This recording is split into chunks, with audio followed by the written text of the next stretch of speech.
a necessidade me fez vivenciar por experiências e buscar algumas respostas que eu não tinha. Certo. E aí, ao ponto de que eu cheguei à minha formação de terapeuta. Aí pergunta assim, quando você se tornou terapeuta? Aí a minha resposta é, eu não me tornei terapeuta. Eu nasci terapeuta e não sabia. Foi só se aperfeiçoar durante o tempo eu agora, né? cheguei a estudar faculdade de enfermagem, me formei, exerci como enfermeira. Hoje eu sou da saúde há 12 anos. E aí eu buscava um curso, uma ferramenta que eu pudesse ajudar as pessoas da forma correta. Por quê? Durante anos da minha vida, eu sempre fui aconselhar, eu gostava de aconselhar as pessoas. Só que o que eu notava? A pessoa chegava em mim para buscar um conselho, uma direção, eu dava esse conselho, eu dava essa direção, porém a pessoa não conseguia aplicar na vida dela. Aí eu falei assim, gente, isso está errado. Eu preciso de alguma coisa e entender o porquê que eu dou um conselho e a pessoa não consegue aplicar. E aí eu percebi, João, que a pessoa, quando ela encontra alguém que ela já alcançou um lugar onde você ainda não alcançou, quando você encontra uma pessoa que já vivenciou essa experiência, é 50% de chance de você atingir o resultado que você precisa. Porque a pessoa está num lugar onde você precisa chegar. E ela vai te dar todos os caminhos, as dicas, as direções. Para que você chegue. Para que você chegue. Só que um atalho para você chegar num curto prazo, não demorar o tempo que, por exemplo, se eu demorei 20 anos da minha vida para fazer um curso superior, e se a pessoa chegar em mim para aconselhar, e eu já demorei 10 anos para fazer minha faculdade, eu vou saber orientar ela, eu vou dizer assim, olha, não vai por esse caminho, porque esse caminho demora mais. Sim. Não vai pelo que você, pelo dinheiro, vai pelo que você gosta mais de fazer. E aí, o que acontece? A pessoa não conseguia seguir. Aí eu falei, não, tem alguma coisa errada. E aí foi aonde eu encontrei o meu curso, por quê? De terapeuta, que é uma ferramenta onde eu descobri o porquê que eu dava um conselho e a pessoa não seguia. Porque tudo que a pessoa precisa está dentro dela. É de dentro para fora. E não de fora para dentro. E não de fora para dentro. Por quê? Não adianta eu dar um conselho, sendo que no fundo, no íntimo dela, ela vai aplicar um espelhamento de tudo que ela vivenciou na infância, na experiência, adolescência. Então, quando alguém for dar uma direção para ela, primeiro vai fluir o que está dentro dela, não o novo que acabou de ser apresentado a ela. E aonde eu me tornei terapeuta com uma ferramenta. Por quê? Eu vou tratar a pessoa com o fundamento das emoções, de dentro para fora. Eu estruturando as emoções dessa pessoa, eu vou deixar ela na sua essência, eu vou potencializar os seus sonhos, eu vou tirar toda a toxicidade, todo o lixo emocional que faz com que ela não viva o seu melhor. Sim, mas para você introduzir tudo isso, ela tem que estar aberta a isso também. Com certeza. Porque o primeiro sinal é a pessoa querer essa mudança, querer essa transformação. Porque se ela não quiser, eu não posso ajudar. Ninguém pode ajudar. Entendeu? E aí, quando ela me procura para buscando uma mudança de vida, uma transformação de vida. Uma orientação. Uma orientação. Eu explico como é o meu trabalho. Eu falo, olha, eu vou trabalhar estruturando as suas emoções. Eu vou ter que desmontar você todinho. Para depois reconstruir você de forma correta. Quando eu fizer isso, você vai ficar só a sua essência. Você vai entender o seu propósito de vida, você vai entender o porquê você nasceu, você vai entender que você nasceu para viver o extraordinário. Você nasceu para alcançar coisas que sozinho ainda você não conseguiu por causa dessa visão turva da vida, desde as suas experiências traumáticas, dificuldades, escassez. Então, hoje, o ser humano, nós somos montados, construídos, segundo as nossas vivências desde o início, desde a gravidez até a vida atual. E aí, o meu trabalho é fazer com que tira todas essas crenças limitantes, tudo que ela aprendeu errado, eu vou desmontar e construir novamente, para ela realmente ser a essência dela. Nesse primeiro momento, quando você entra, assim, as pessoas têm dificuldade para assimilar tudo isso que você está trazendo para elas? Eu falo de um jeito que elas conseguem entender, sabe? Primeiro, eu vejo o quanto ela está comprometida com ela, com a transformação de vida dela. Sabe por quê? Qual esse interesse, né? Qual é o interesse real dela? Hum. E o tamanho da entrega dela por esse processo é o tamanho do resultado que ela vai apresentar. E se ela não me provar que ela quer o 100%, eu não consigo ajudar. Eu vou continuar sendo, vou aconselhar como amiga, vou dizer assim, olha, o dia que você quiser, eu vou poder ajudar você. Vou estar à sua disposição, Eu vou né? estar à sua disposição. Mas enquanto você não entender que você precisa e que você quer muito essa transformação, eu não vou poder ajudar você. Entendi. Deixa eu só mandar um bom dia para a Eva aqui, que está acompanhando a gente pelo YouTube. E a Eva pergunta: o que você tem a dizer em relação às relações familiares atualmente? Ótimo, excelente pergunta. Eu vou falar isso, mas eu vou responder a sua pergunta. O que acontece? Eu já, na introdução, eu já disse que nós somos resultado das nossas experiências, né? Uhum. E nós somos inseridos no contexto familiar, certo? O contexto familiar hoje não é o mesmo contexto familiar de tempos passados. Eu tenho 42 anos, não tem problema nenhum com a minha idade. Mas a minha geração de 42 anos a mais, vamos supor, os de 40 a 50, de 40 para cima, nós vivenciamos um contexto totalmente diferente do que nós estamos vivenciando hoje. De conceito, de princípio, de valores. E aí houve uma desconstrução de valores. Dentro do contexto familiar, a mulher ela já não exerce mais o papel de ajudadora. Isso é bom ou ruim? Ruim. Isso é ruim, você sabe por quê? Ao longo do tempo, a mulher, eu vou falar porque o ruim e vou falar o lado bom. O lado ruim é que hoje a mulher ela exerce vários papéis. Ela trabalha fora, ela trabalha dentro de casa, ela é a mãe, ela é a que educa e ela é a que produz também a questão de dinheiro, de trabalhar fora. Então, hoje a mulher ela é muito sobrecarregada. Agora eu vou falar o lado ruim das mulheres que têm mais de 50 anos hoje em dia. Elas queriam uma autonomia, elas queriam ir para o mercado de trabalho, só que isso hoje reflete com um peso muito grande para a mulher. E muitas mulheres hoje assumem um papel de homem e mulher. É pesado demais. Ela trabalhar fora, ser a provedora do lar, criar os próprios filhos. Quantas mulheres hoje não criam os seus próprios filhos sozinhas? E aí tem um lado bom dela ter construído uma autonomia, dela ter uma voz. Eu sou totalmente favorável para essa voz, que dentro do contexto familiar, a mulher ela exerce um papel fundamental. A mulher, ela é o pilar ali. O pilar. Ela é o pilar de sustentação de um lar. Então, tem aquela frase famosa: se a mulher acordar com mau humor, com TPM, ninguém vai estar bem naquele dia. A casa toda vai estar... Então, a gente pode reservar uns 5 dias por aí, né? Pode. No mínimo, né? Então, o que acontece? Então, a mulher ela já exerce um papel muito importante, sempre exerceu esse papel. Só que hoje nós temos uma mulher cansada e muito sobrecarregada, com muitos afazeres, né? E aí é importante, o meu público 100% até hoje foi mulher, né? Pelo próprio perfil de mulher, do tabu que tem de homem procurar uma terapia, é muito raro. Vocês, homens, têm uma dificuldade enorme de reconhecer e de buscar ajuda. Tanto é que, na saúde, a maioria dos pacientes que vão à nossa procura, na total, assim, jogando por alto, é 80% a 85% de mulher. Homens, quando procuram a unidade, você fala assim, pode atender que está morrendo. Porque é raro, tem a dificuldade, acontecer. aquele papel de homem muito forte, de homem muito... Que nunca vai ter problema, não vou né? ter problema, eu estou saudável, eu estou forte. E aí ele transfere para o lado emocional também. Mas isso quer dizer que o homem não tem problema emocional? Não. Sabe por quê?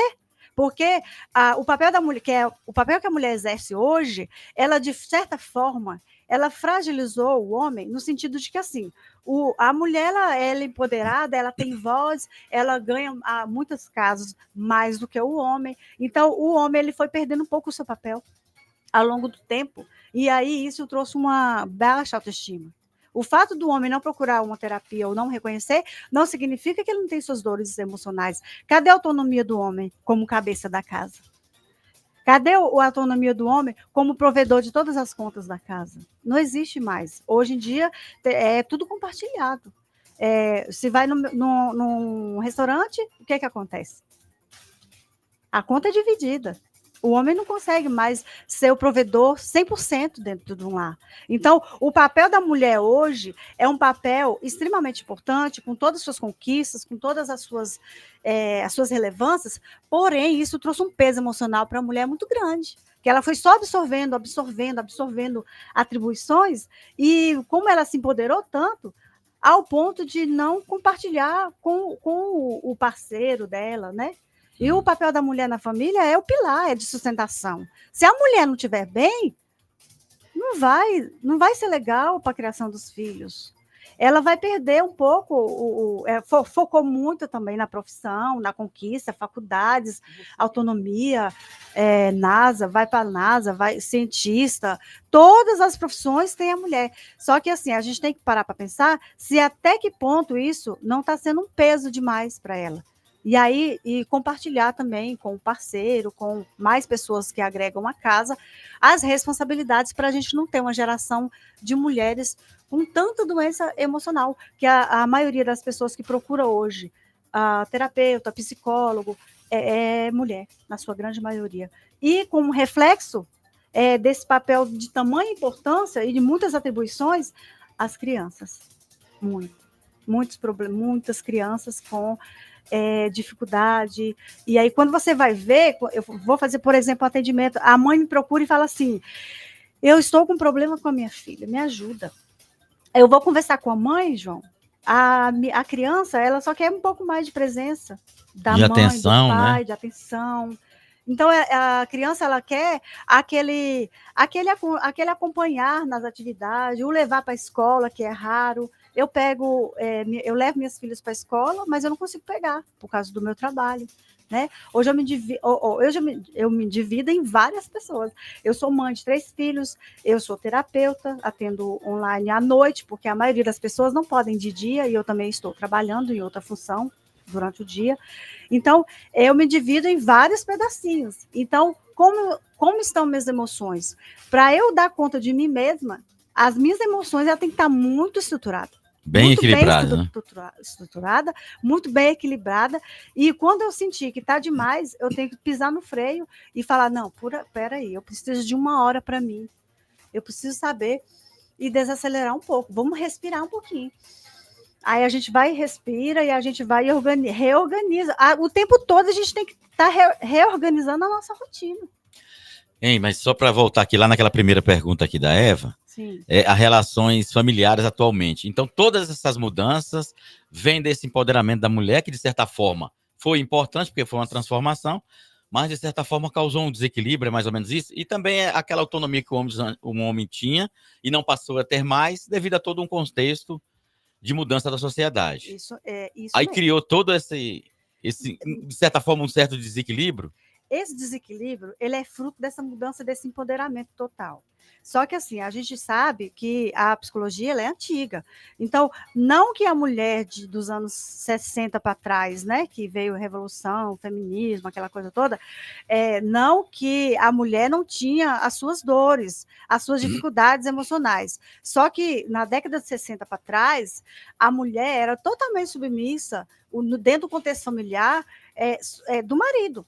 Ela não trabalhava fora, era raro a mulher que trabalhava fora. Então, a mulher ela tinha pouca coisa para se preocupar, para exercer o papel dela. Então, a mulher era totalmente do lar. Aí veio a revolução, veio a questão da necessidade. Era uma necessidade a mulher participar e ser inserida no mercado de trabalho, autonomia, voz, porque os direitos são iguais mesmo, porque nós somos seres humanos, né? O homem e a mulher têm o mesmo direito de progredir, de prosperar, de buscar ajuda. Então, hoje, no momento atual, eu vou pegar um ponto clássico para ficar bem claro. O que acontece na década, por exemplo, de 5 anos para cá, pós-pandemia? As mulheres, teve um destaque muito grande no empreendedorismo. Isso, empreendedorismo, não é isso? E aí, as mulheres, ela vem se destacando muito no mercado de trabalho. E destacando, é importante. E elas também têm a preocupação com o lado emocional. Por quê? A mulher, ela é 100% emoção. Na sua grande maioria, é claro, tem algumas exceções? Tem. porque cada um de nós somos resultados das experiências vividas. Então, se ela foi criada dentro do contexto familiar, que ela não tinha muita voz, que ela não tinha muito poder de expressar, de falar o que sentia, automaticamente vai ser uma mulher mais retraída mesmo. Mas se ela não teve esse problema, se teve uma estrutura familiar, que a mãe, o pai passou uma emoção, uma estrutura emocional válida, vai criar um adulto desenrolado, um adulto desenvolvido, um adulto que não tem medo de conquistar, um adulto que vai lá, um adolescente que sabe que precisa estudar, que vai atrás, que corre atrás e que vai estudar, não vai ter dificuldade nenhuma de se expressar. Então, está tudo bem. Mas se houve uma falha aí nessa infância, nessa primeira infância, até de 0 aos 15 anos, tanto o homem quanto a mulher, ela tende a ser um pouco mais retraído. Aí vem o sofrimento do silêncio. Eu não consigo expressar, isso não é para mim. Eu não vou tentar porque eu não vou conseguir mesmo. E aí essas frasezinhas a gente vai desconstruindo ela e trabalhar cada uma delas. Mostrar que é possível sim, mostrar que tem chance sim de dar uma volta por cima, através tratando as emoções dela. Sim, deixa eu só mandar um alô aqui para Jane Gomes. Jane Gomes Paiva, excelente profissional. Agradecer aqui a Jane pela participação. E ela coloca aqui, concordo com você, Valci, sobre o atalho. Sempre seguir esse caminho. Obrigado para a Jane pela participação. E deixa eu só colocar aqui, mandando um abraço aqui para a Mônica. Mandando um abraço para a Mônica. É porque não está dando para me ver aqui a outra parte. Assim que eu conseguir ver aqui, eu falo o resto. É Mônica do Vale, é? Valparaíso. Ah, Mônica do Valparaíso. É porque aqui está tampando aqui a minha frente aqui na leitura, mas é a Mônica do Valparaíso. Mônica, quero agradecer a sua participação, viu? Um ótimo final de semana para você. E aqui tem mais. A Eva, que está dando suporte para a gente, traz mais aqui indagações. Deixa eu trazer aqui mais uma participação aqui, ó. Como podemos achar o equilíbrio? Aí só para concluir, de uma forma mais leve, sem ter um acompanhamento terapêutico. Há possibilidade, sem um acompanhamento, de a gente encontrar esse equilíbrio? Vixe. Olha, eu não vou dizer sim, sim, não, não. Mas eu posso dizer que existe um meio termo. Depende de o quanto você é uma pessoa aberta, uma mente aberta, sabe por quê? Receptiva, né? Receptiva ao novo. E isso é consciência. A consciência de ser. Se eu tenho a consciência que eu posso alcançar lugares mais altos, que eu posso levar a vida de forma mais leve, mais transparente, eu posso sim. Aí vem ao lado da espiritualização, que é muito importante. Se a pessoa é aberta, se ela crê em alguma coisa, se ela crê em Deus e direciona, né, a vida dela para esse sentido, vai depender de qual tipo de apoio que ela vai ter. O emocional, o espiritual, ele está junto. Não tem como desconectar. Deus, tem que ser trabalhado também, né? Tem que ser trabalhado. Não tem como eu desconectar processo terapêutico de crença. De crença no sentido que nós viemos de quem? Nós não viemos do macaco? Nós viemos de um criador que criou a natureza, criou o céu, criou as estrelas. Vai depender de quem você pensa que crer, não é pensar, você crê que você veio. É a sua crença. Porque a crença vai trazer a consciência de ser. Eu sou extensão do meu criador. Então, se você acreditar que você veio do macaco, o seu criador é o macaco. O macaco criou o céu, as estrelas, o mar, tudo que há.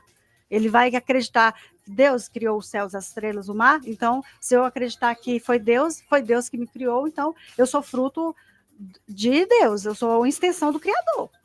Então, a minha linha de trabalho é integrativa. Por quê? Eu trabalho no sentido de nós temos um Criador, você é a extensão do seu Criador. Nós somos resultado das nossas crenças, porque é através das crenças que eu vou trabalhar a consciência de ser. Eu sou filha de Deus, eu mereço viver uma vida abundante, porque eu sou filha de Deus. E aí, depende da crença dela.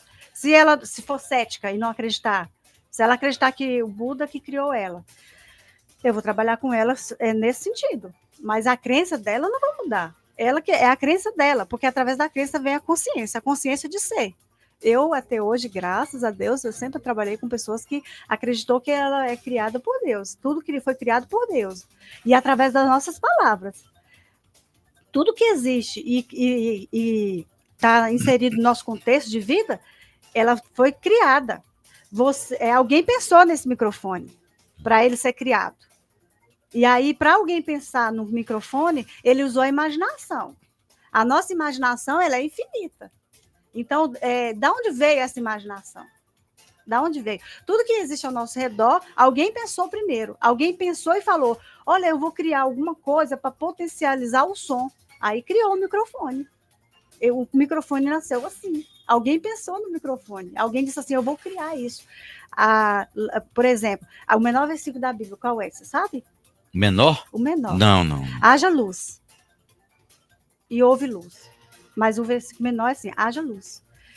E a luz foi criada. Então, pelo poder da palavra. Por quê? Já existia a crença. A crença de que eu vou falar e vou declarar e vai dar certo. A força do pensamento é extremamente importante, porque nós não podemos negar que existe uma lei de vibração, uma lei de atração. Aquilo que eu penso e que está dentro de mim é aquilo que eu vou refletir no meu dia. Então, se for uma pessoa que pensa, ai vida, ai céu, ai tá chovendo, ai tá com sol, que calor insuportável, eu não vou dar conta de pagar um boleto, ela vai viver isso. Agora, se ela acordar de manhã e falar assim, olha, eu posso fazer o que eu quiser, porque eu vou conseguir, eu vou dar conta, eu vou trabalhar para isso, olha a diferença. Tudo vai fluir na vida dela de forma mais leve. Então, vai depender da consciência dela de ser. Entendeu? Se ela realmente acreditar que ela é capaz, ela é capaz. Porque primeiro vem o poder também do pensamento, daquilo que flui de dentro para fora. E aí ela vai dizer assim, eu realmente preciso de um terapeuta para poder me ajudar a conduzir isso? Eu vou te responder no seguinte, se eu tento fazer uma coisa a vida inteira e eu não conseguir... Aí eu preciso. Eu preciso de uma ajuda. E aí entra o papel do terapeuta, né? Às vezes de um psicólogo. Sim. Mas depende do que você está procurando. Ora, por exemplo, a gente pode falar também de relacionamento. A vida toda procurando ser feliz no amor, aí é feliz em todas as áreas, só não é feliz no amor. Aí fala assim, ninguém não pode ter tudo na vida. Já viu essa frase? Uhum. É mentira. Você pode ser feliz em todas as áreas da sua vida. E eu posso te ajudar como terapeuta. Porque não é normal, se a pessoa é bem em todas as áreas, por que ela não vai ser na vida amorosa? O que está faltando para isso, né? O que está faltando? Aí eu espero ter respondido. Sim. Vamos passar aqui para a próxima aqui, da Jane. A Jane coloca assim, Valci, como trabalhar seu financeiro e ser econômica? Adoro. Dentro do contexto familiar, viu? Olha, trabalhar o financeiro, ser econômica e ainda dentro do contexto familiar. Tá bom. Então vamos por partes, que esse assunto é um assunto que rege a minha vida, que é crença limitante. Eu sou apaixonada por esse tema. O que eu posso dizer? Hoje, dentro do princípio que tem um marido e a esposa trabalhando dentro de casa, cada um vai assumir uma responsabilidade de conta a pagar de acordo com a renda de cada um. Geralmente, as pessoas falam assim, a renda familiar da família é quanto? É 10 mil? É 5 mil? Então, tá. Aquele que for melhor para administrar, ele administra de forma a ter uma economiazinha. Por quê? Porque você não vai só pagar a conta, né, meu bem? Você vai viajar. Início de ano tem escola de menino, tem material escolar, tem IPTU, IPVA, papapá. Então, o que acontece? Quem é o mais organizado na sua casa financeira?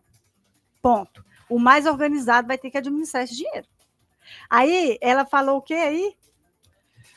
Dentro do contexto familiar. Aí vai a questão de... Eu trabalho muito crença limitante. O que é isso? Eu vou ter que entender, vai ter que entender aí se a gente não está passando para a nossa geração, ou então vivenciando aquilo que a gente aprendeu de forma errada. É o mesmo exemplo que eu te dei de... Eu sou bem em todas as minhas áreas, mas eu não sou feliz no amor. Mas não tem problema. Não tem como ficar bem em tudo. É mentira. Então, é possível, sim, você levar uma vida próspera e organizada financeiramente. Por quê? Tudo é questão de administração, João. Por quê? Se eu ganhar 10 mil reais e eu não conseguir administrar os 10 mil reais, Você pode colocar 100 na mão da pessoa e ela não vai conseguir administrar 100 mil. Quem não consegue administrar 5, não consegue administrar 10. E quem não consegue administrar 10 mil, você pode colocar 100 que ela não vai conseguir administrar. Você concorda comigo? Sim, sim, sim. Então, é uma questão de organização, de gerência.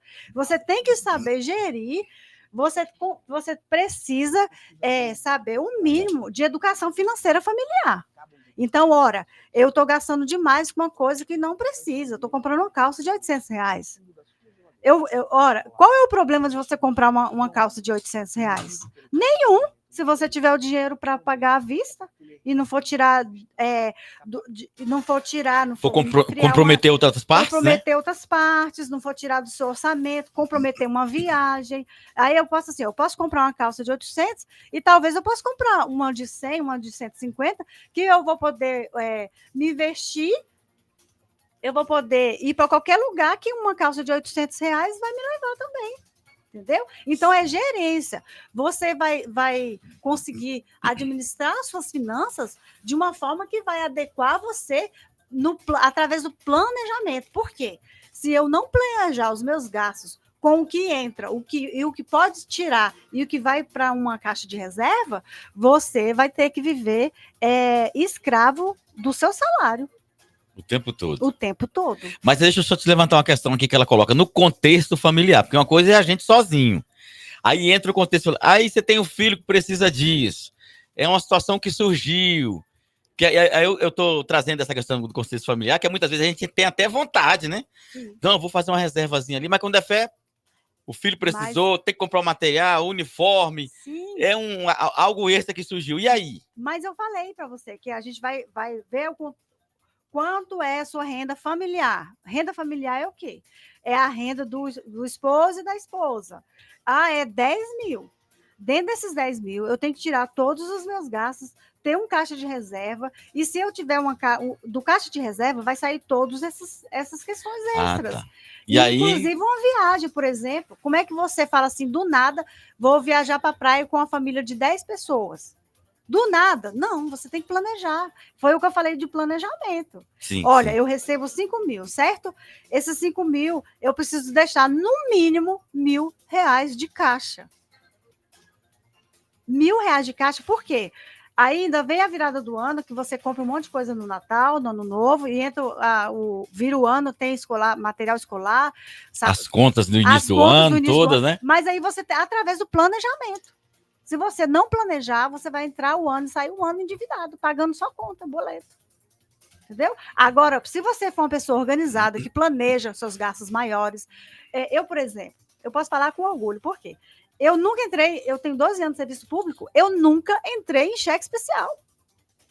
As pessoas acham que o cheque especial... Antes de você terminar, você está de parabéns, viu? Porque de 10, a gente pode colocar que hoje 9 está nessa situação, e muitos precisando de terapeuta. Fora os casos graves que já foram embora aí, que a gente, né? Eu sou especialista em crença limitante e organização financeira. Por quê? As minhas amigas, quando eu entrei na secretaria, falaram assim, como assim você já comprou um apartamento? Como assim você trocou de carro? Como que você consegue? Eu falei para ela assim, quanto que é o seu cartão de crédito? Ela disse assim, 4.500. Eu falei, mas como que eu vou gastar isso se é meu salário no cartão de crédito? E aí elas ficam assim, mas como que você consegue? Eu falei, organizando. Planejando, né? Planejamento e consciência. Consciência de que se eu ganho 5, eu não posso gastar 10. Aquele dinheiro lá do cheque especial não é seu, não, é do banco. Você vai ter que pagar, né? Se usar, vai ter que pagar. Olha, a gente tem que entender, é o uso consciente. Responsável, né? Responsável. Uso consciente e responsável, porque eu nunca entrei em cheque especial. Eu vou fazer uma viagem em família que vai custar 10 mil, eu não vou endividar por causa de uma viagem. Eu vou ter que usar pelo menos a metade, ou então pagar ela à vista, porque eu vou ter... O que acontece? As pessoas fazem uma viagem de 10 mil, elas passaram em 10 vezes. Ela vai ficar um ano inteiro sem viajar novamente? Ela já vai estar pagando a viagem. Então, qual é a dica que eu vou dar uma dica? Os compromissos extras, sempre pagar à vista. Sempre pagar à vista, nada de parcelar em 1.000 vezes. Por quê? Uma viagem é um valor maior, é 6, 8 mil reais uma viagem. E aí você vai parcelar 8 mil reais, vai comprometer todo o seu orçamento. vai usar o cartão de crédito, você vai usar o seu cheque especial, aquele dinheiro, deixa eu falar uma coisa séria aqui, eu vou até virar para a câmera. O cheque especial não é um dinheiro que não é seu. Então, a gente não pode entrar nele. E aí vai comprometer organização. Vamos organizar a vida financeira com o que entra, com o que sai, para você ter uma vida mais leve e despreocupada com essa questão financeira. Por quê? Problema financeiro é um dos problemas que leva, pode falar? Sim, fica à vontade. A palavra feia? Sim. Palavra muito feia e muito forte, suicídio. O que é uma taxa enorme de suicídio? Dívidas. A doença emocional, ela não aparece do nada, não. E ela vem sendo alimentada com o tempo, né? Ela vem sendo alimentada com o tempo e, principal, o fator financeiro é um dos tópicos lá em cima para o surgimento dos primeiras doenças emocionais, a depressão. Quem é que consegue dormir com alguém ligando para cobrar? Todo dia. Aí entra a depressão, entra a ansiedade, o telefone vai tocar e agora é alguém me cobrando, da onde eu vou tirar esse dinheiro? Quem fez a conta? Quem criou o problema, Quem criou o problema? Tu tá entendendo? Uhum. É sobre isso. Então, a gente precisa se organizar de forma a gente não gerar problemas emocionais futuros. E dinheiro é uma das coisas emocionais que eu trato dentro do meu atendimento, dentro do processo terapêutico. É uma das queixas número 1 que a pessoa fala: olha, eu não consigo prosperar, eu ganho 10 mil reais, eu não consigo administrar. Eu atendo uma médica que ganha, vamos supor, uns 18 mil, não sei. Ela está com problema sério financeiro. Mas, gente, qual é o problema? É o dinheiro que não está entrando? Não. Esse está todo certo lá, todo mês. Esse está todo certo, está todo mês lá. A questão é gerir aquilo que você ganha, gerir o recurso. E entender também que dinheiro é fluxo de energia. Deixa eu te perguntar uma coisa aqui, só uma pegadinha. Dinheiro é finito ou infinito? É finito, assim, a princípio como infinito também, que ele vai estar aí e circulando. Vamos partir do princípio que é finito. Se for finito, só vai ser produzido e circulando uma quantidade X de dinheiro. Não é finito. Então é infinito. Ele está sempre num processo. Você sabe por quê? O dinheiro é uma fonte infinita. Eu coloquei no meu Instagram. Você não me segue, você não está sabendo. Dinheiro é infinito, é uma fonte inesgotável. Dinheiro é energia, fluxo. A energia não tem como parar. Você não para uma energia. Você não tem controle sobre a energia. Agora, o que é finito? Finito é o tempo. Quantas horas tem o dia? 24, né? Agora, e dinheiro? Quantos milhões tem? Trilhões? Eu nem sei mensurar a quantidade. Aí eu te respondo, é finito ou infinito? Infinito. Então, essa consciência de ser, é crença, é aquilo que eu acredito. Porque eu vou viver de acordo com aquilo que eu creio que eu sou. Vai depender de quem você entende que realmente que funciona, né? A vida, da onde você veio, aquilo que você acredita, a fé, porque o que a física quântica chama de física quântica, de lei da atração, a religião chama de fé. O que é fé? É a certeza de coisas que não existem. E você vai pedir como se já recebeu. Gente, o que é isso? É eu atrair aquilo, é acreditar tanto naquilo que daqui a pouco vai se tornar realidade, né? Daquilo vai tornar realidade. Eu acredito tanto que tornou real. E isso é fé? Nós aprendemos como cristãos que isso é fé. Mas a física quântica diz que isso é a lei da atração, vibração. Se eu vibrar na energia que eu vou conseguir, que eu vou conquistar, que eu vou fazer uma faculdade, que eu vou conseguir um emprego, eu vou viver aquilo, porque primeiro eu projetei aqui, eu visualizei. Eu tenho o poder da visualização, né? Se eu quero uma viagem, eu vou pesquisar a viagem o tempo todo. Aí, quando eu pensar na viagem, o meu cérebro entende que eu vou viver aquilo, porque já é novo, não é novo. Eu já visitei aquele lugar que eu vou, mentalmente. Você já apreciou todo aquele contexto ali, né? Eu já tornei parte daquilo. Eu já me tornei parte daquele meio. Então, eu entro numa loja, no shopping, vou ver lá Vou dar o exemplo da calça de R$800. Eu olho assim e falo, nossa, para que comprar uma calça? Ó, a mentalidade. Para que comprar uma calça de R$800? Para quê? Agora, a mentalidade pobre é essa. Mentalidade escassa. É esse pensamento. Para que a pessoa comprar um carro de 100 mil, se um de 10 vai levar para o mesmo lugar? Eu posso pegar muita gente com esse pensamento. Eu já pensei assim. Agora eu vou pensar,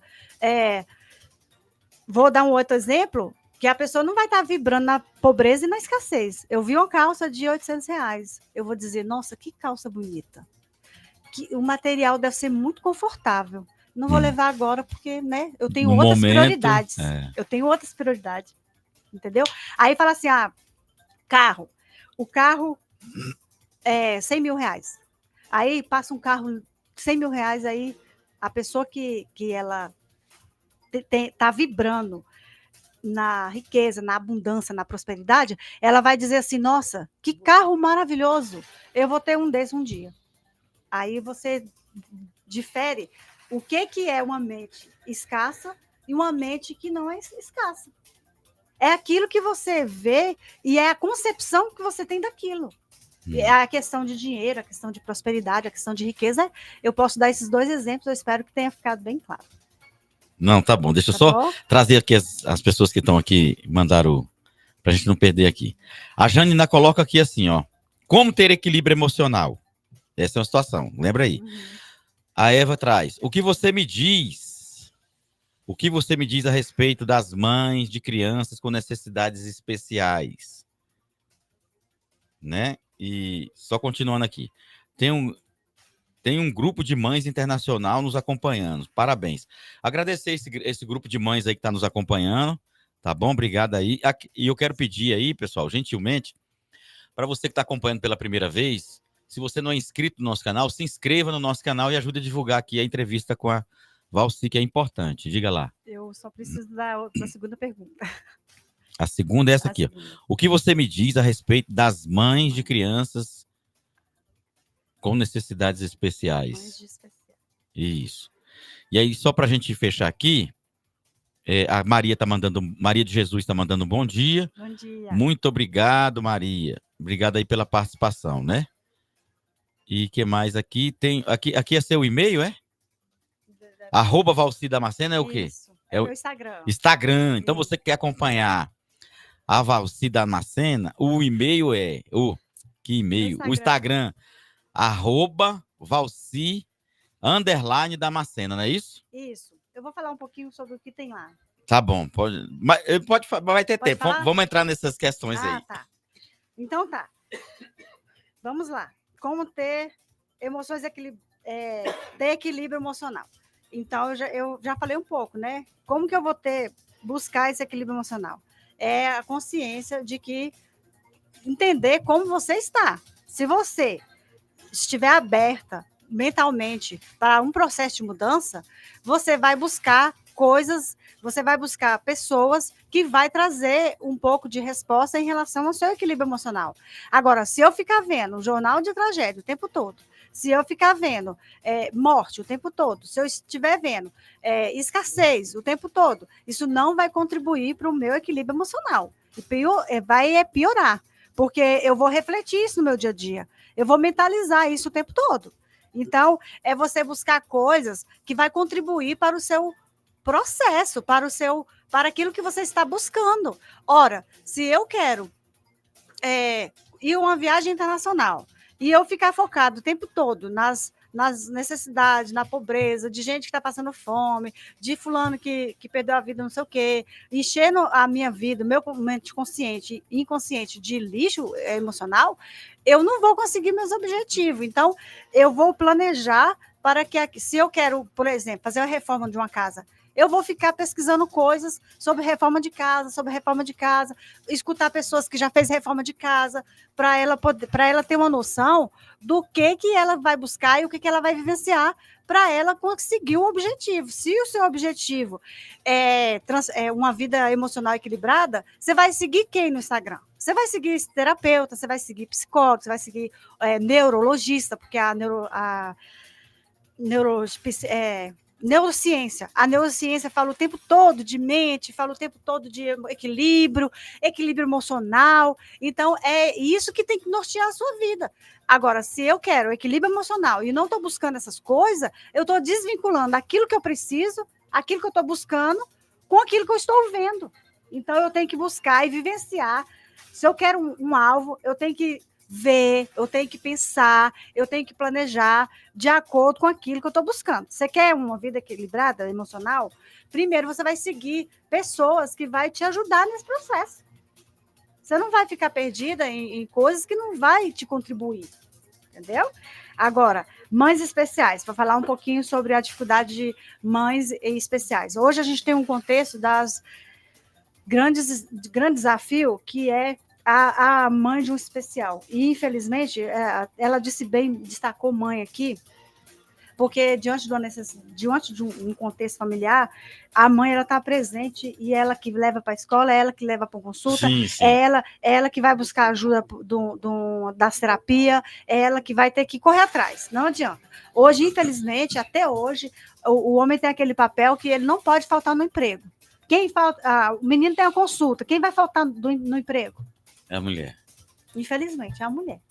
Infelizmente, é 100%, Valci? Não, claro que não. A gente não está aqui traçando uma coisa irreal, não. Mas a sua grande maioria é a mulher que ela vai faltar a consulta para levar, vai faltar o trabalho para levar o filho à consulta.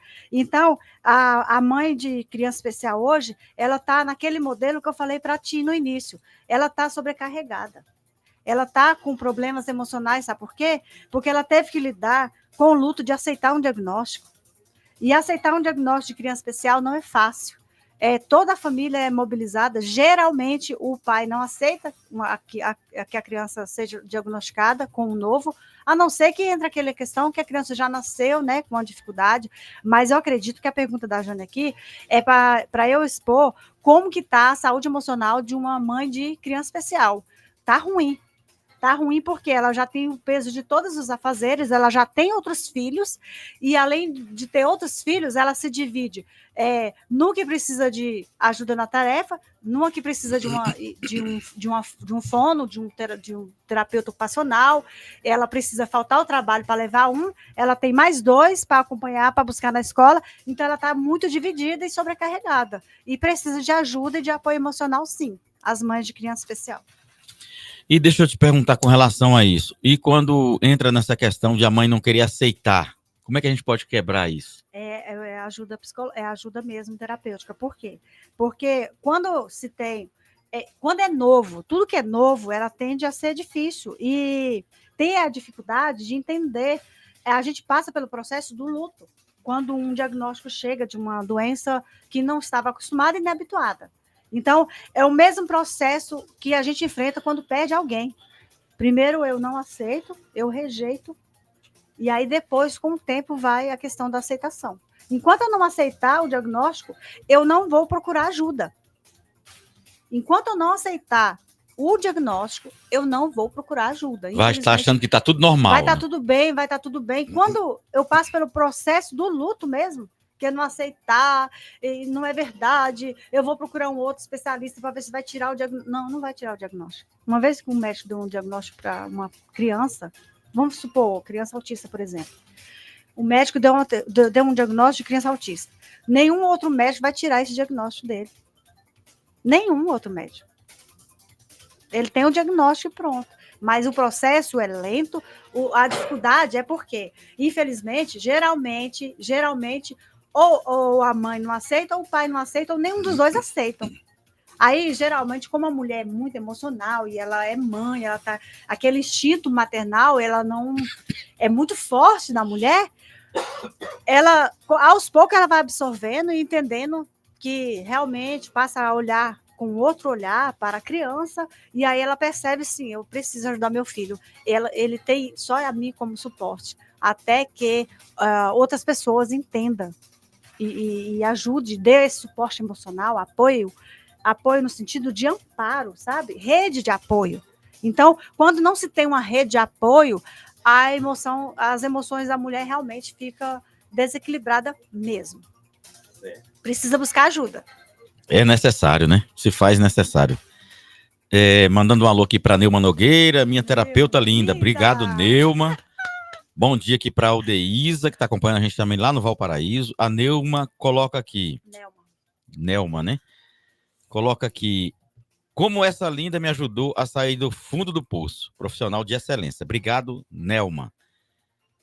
A Odeísa parabeniza a gente pelo trabalho e pelo programa. Obrigado, Odeísa. Bom dia. Fala um pouco lá das suas redes sociais e o que você disponibiliza para as pessoas lá. Então, o meu Instagram, eu tive uma dificuldade um pouco de ter que alimentar, porque tudo leva muito tempo e eu preciso dedicar, preciso de investimento. E no início da minha... Até hoje, na verdade, João, eu tenho um lado muito social, sabe? Então, eu nasci valorizando o social. E eu atendo pessoas até gratuito pelo meu trabalho. Não consigo abrir assim um leque para falar, eu consigo atender 10 gratuito. Hoje eu não consigo.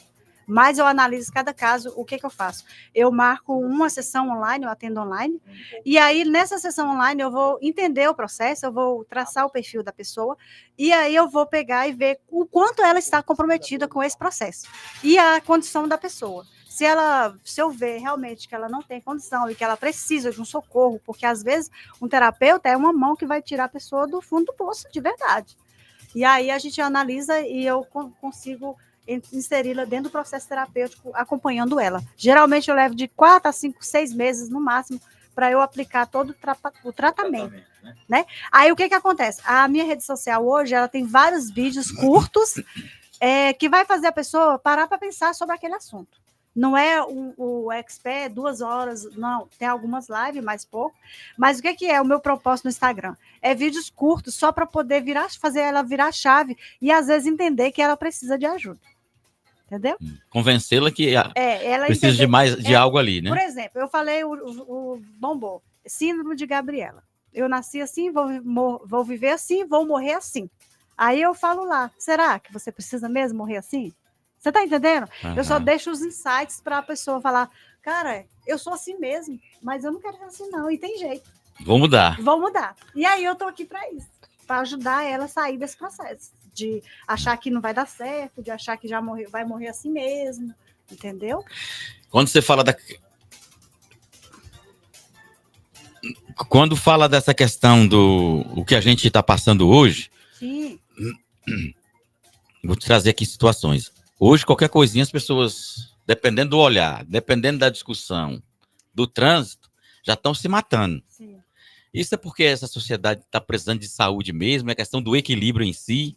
O que é que falta para essa galera toda aí? É equilíbrio, sabe por quê? Nós desaprendemos, eu nunca usei tanto essa palavra, desaprender. Nós desaprendemos o que é viver em sociedade. Nós desaprendemos o que é convivência. Nós desaprendemos marcar uma social na casa da gente.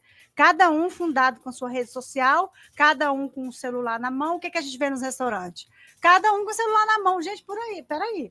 Eu marquei uma social num restaurante tal, e cada um está com o celular. Tudo bem, vamos tirar uma fotinha, tirou foto, parará, mas a gente precisa interagir. E esse interagir, quando eu não consigo interagir, eu não vou ter empatia. O que é isso? Me colocar no lugar do outro. Se eu não me colocar no lugar do outro, nas necessidades do outro também, eu vou só colocar as necessidades em mim. E aí é onde entra a intolerância no trânsito, a raiva sem motivo, até situação crítica, sem razão aparente, suicídio, porque não consegue lidar nem com seus próprios problemas ali, seus próprios problemas, não consegue lidar nem com seus próprios problemas emocionais, aí explode, mata, sem razão aparente. Por quê? Porque saiu da empatia. Não tem mais um relacionamento social. Aí a gente entra também numa questão muito perigosa, que é a questão do violência doméstica. Dos feminicídios aí, né? Feminicídios. Aí vem outra coisa também que me fugiu, que eu te falei, Eva, antes. Ai, me fugiu, vou lembrar. Tá bom, posso trazer uma pergunta aqui? Pode. A Maria de Jesus. Obrigado, Maria de Jesus, pela participação. Eu sou avó de 4 crianças especiais. E de 2 crianças de 2 crianças não aceitam, então fica muito complicado para minha filha. Como fazer para o pai entender e aceitar? Então, assim, ela é avó de 4 crianças especiais. E essa parte aqui ficou meio confusa um pouco. Eu entendi. entendi. E de 2 crianças não aceitam. Eu entendi. E fica muito complicado para minha filha como fazer para o pai entender e aceitar. Tá. Obrigado, Maria de Jesus. É o que eu falei. O aceitar aí é um processo. Enquanto não aceitar, a criança vai ficar sem assistência. Enquanto ela não aceitar, ela vai ter problemas de buscar ajuda. Não adianta. Aí o que você pode ajudar? Você pode falar assim: olha, fulano, você está vendo? A criança, não é comparando o desenvolvimento de uma criança com a outra pessoa. Cada um de nós somos seres independentes, com todas as suas particularidades. Só que as crianças, ela têm um padrão de desenvolvimento que é normal de cada criança. Cada criança tem o seu tempo, mas vai depender da dificuldade que essa criança está apresentando. E a senhora pode, por exemplo, falar assim: olha, você percebe que o fulaninho, ele faz dessa forma. Você percebe que do nada ele sai gritando. Isso não é normal. A criança que não tem um problema, que não tem uma situação, uma condição, né? Não vamos falar problema, é uma condição especial, ela não vai conseguir relacionar com os outros de uma forma, ela não vai saber pedir como as outras crianças, ela vai ter uma forma própria de se comunicar. Então, aos poucos, mostrar para ela, para essa pessoa que não está entendendo, não quer aceitar, que essa criança ela precisa de ajuda. Ela só precisa de ajuda e apoio de profissionais que vai fazer com que esse processo de convivência com outras crianças amenize. Entendeu? Uhum. Amenize mais. Facilita, né? Essas relações vai facilitando as coisas, né? Sim. Essa interação vai ajudando a que todos tenham essa compreensão e o desenvolvimento dessa criança. Vamos lá, são meio-dia em Brasília, 12 horas. Eita! Valci, o papo rendeu aqui. Rendeu, ainda tem assunto. E tem muito assunto ainda. Mas assim, para a gente não prolongar muito, fica à disposição para você voltar no outro momento, trazendo mais situações para a gente falar mais. Tá bom? A gente já está chegando a 1 hora aqui de transmissão. Então, assim, foi um prazer recebê-la. Agradecer ali a Eva Fernandes, que foi aqui, organizou essa sua vinda aqui. Dizer para você que o espaço está aberto para a gente poder conversar mais, tá bom? E estamos à disposição. Quero agradecer a todos que participaram aqui pelo YouTube. Muito obrigado. Você que não se inscreveu ainda, se inscreva. Ajude a divulgar aqui o trabalho da Valci, que é importante, tá bom? Muito importante. A dona Maria ainda coloca aqui, ó. O pai de 2 crianças, pois mãe o pai tem as 2 crianças com mães diferentes. Então, quer dizer, mais um complicador também, né? A princípio, né? Então, assim, agradecer a todos que participaram com a gente até então, né? Desejar a todos um ótimo final de semana, um bom domingo. E lembrando que assim que a Valci puder, ela estará de volta aqui para a gente conversar mais. A Wellen Bonfim também parabeniza você, né? Ótimo, parabéns e obrigado aí. Suas considerações finais, dona Valci. Então, eu gostaria de agradecer a todos que estiveram aqui. Eu fico muito feliz com a presença de cada um. Vai ter oportunidade de deixar dúvidas lá nos comentários. Eu posso responder as perguntas lá pelos comentários do YouTube, tá, João? Tá. E também lá, pode pedir meu contato lá, que eu passo também meu contato, para caso tiver que tirar dúvida. Nesse primeiro momento, hoje, para finalizar, eu quero agradecer mesmo de coração pela oportunidade que você me deu. Sim, estamos à disposição. Nós precisamos conversar mais sobre as emoções. Com certeza. Precisamos conversar, por quê? Porque nós precisamos entender que a minha dor pode ser uma dor também de muitos. E quando eu exponho essa dor, eu troco essa experiência, vai me apontar para uma possível transformação, para uma mudança. E que tem jeito. Então, eu quero agradecer e dizer que acredite no seu processo de transformação. Acredite que você pode mais. Acredite que você pode viver sem limites. Aquilo que alguém disse um dia, que você não podia, é mentira. Você pode sim. E fortalecer a cada dia as nossas emoções vai levar você a conquistar caminhos e lugares mais altos. E que é possível mesmo. Acredite no seu processo de mudança. Acredite que é possível. Segue no Instagram, tem alguns vídeos, tem uns videozinhos muito legais, que pode responder uma dúvida, pode deixar a pergunta que eu vou responder. E o meu muito obrigado, gratidão mesmo por estar aqui. E no mais, vai me encontrar nas redes sociais, vou responder as perguntas que tiver no YouTube. E é isso, gratidão por estar aqui. Tá bom, obrigado, viu, Valci? Eu tô